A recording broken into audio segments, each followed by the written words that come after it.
ଭାରତର ଗୋଟିଏ ମନ୍ଦିର ଯାହାର କବାଟ ଖୋଲିବାକୁ କେହି ସାହସ କରିନାହାନ୍ତି। ମନ୍ଦିରଟି ହେଉଛି ପଦ୍ମନାଭୟ ସ୍ୱାମୀ ମନ୍ଦିର, ଯାହା କେରଳର ତିରୁଅନନ୍ତପୁରମରେ ଅବସ୍ଥିତ। ଏହି ମନ୍ଦିରରେ ଭଗବାନ ବିଷ୍ଣୁଙ୍କୁ ପୂଜା କରାଯାଏ। ମନ୍ଦିରରେ 7ଟି କବାଟ ଅଛି। 2011ରେ ଏହି କବାଟକୁ ଖୋଲିବା ପାଇଁ ସୁପ୍ରିମକୋର୍ଟରୁ ଆଦେଶ ଆସିଲା। ଭାରତ ସରକାର ମନ୍ଦିରର ଗୋଟିଏ ଗୋଟିଏ କରି ମୋଟ 6ଟି କବାଟ ଖୋଲିଲେ, ଯେଉଁଥିରେ ବହୁତ ସୁନା ଅଲଙ୍କାର ଏବଂ ମୂର୍ତ୍ତି ଥିଲା। ସରକାରୀ ଆକଳନ ଅନୁସାରେ ସମସ୍ତଙ୍କର ମୂଲ୍ୟ 2 ଲକ୍ଷ କୋଟି ଟଙ୍କା ଥିଲା। ଭାରତ ସରକାର ଏବେ ଶେଷ କବାଟକୁ ଖୋଲିବା ପାଇଁ ଚେଷ୍ଟା କଲେ, କିନ୍ତୁ 7 ନମ୍ବର କବାଟକୁ ଖୋଲିପାରିଲେ ନାହିଁ। କାରଣ 7 ନମ୍ବର କବାଟରେ ନା କୌଣସି ତାଲା ଥିଲା, ନା କୌଣସି ମାର୍ଗ ଯାହାଦ୍ୱାରା କବାଟକୁ ଖୋଲାଯାଇପାରିବ।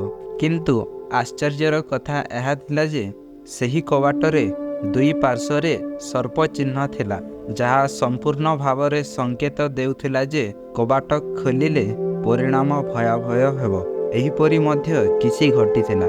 ଯେତେବେଳେ ମନ୍ଦିରର କବାଟ ପ୍ରଥମ 3ଟି ଖୋଲିବା ପରେ ଯେଉଁ ବ୍ୟକ୍ତି ସୁପ୍ରିମକୋର୍ଟରେ ମନ୍ଦିରର କବାଟ ଖୋଲିବା ପାଇଁ ଅନୁରୋଧ କରିଥିଲେ, ତାଙ୍କର ମୃତ୍ୟୁ କବାଟ ଖୋଲିବାର 3 ସପ୍ତାହ ମଧ୍ୟରେ ହୋଇଥିଲା।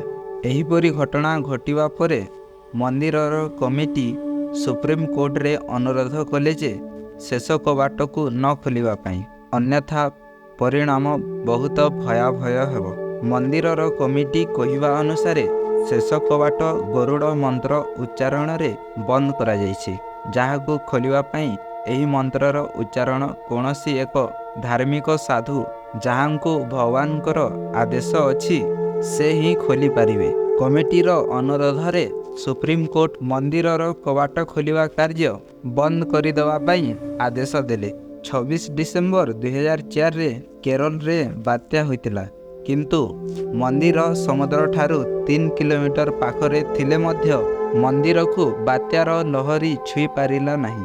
ସେଠାକାର ଲୋକମାନଙ୍କ କହିବା ଅନୁସାରେ ମହାଭାରତର ଯୁଦ୍ଧ ଶେଷରେ ଦିବ୍ୟ ଅସ୍ତ୍ରଗୁଡ଼ିକୁ ଏହି ମନ୍ଦିରର ଶେଷ କବାଟ ଭିତରେ ସୁରକ୍ଷିତ ଭାବରେ ରଖାଯାଇଛି, ଯାହାକୁ ଭଗବାନଙ୍କର କଲ୍କି ଅବତାର କଳିଯୁଗର ଶେଷରେ ଆସି ମନ୍ଦିରରୁ ବାହାରକୁ ନେଇଯିବେ। ଏହି ମନ୍ଦିରର କବାଟ ପଛରେ କ'ଣ ଅଛି ଆଜି ଯାଏଁ କେହି ଜାଣିନାହାନ୍ତି ଏବଂ କେହି ମଧ୍ୟ କବାଟକୁ ଖୋଲିବା ପାଇଁ ସାହସ କରିନାହାନ୍ତି। ଏହିପରି ଭିଡ଼ିଓ ଦେଖିବା ପାଇଁ ଚ୍ୟାନେଲକୁ ସବସ୍କ୍ରାଇବ୍ କରନ୍ତୁ। ଧନ୍ୟବାଦ।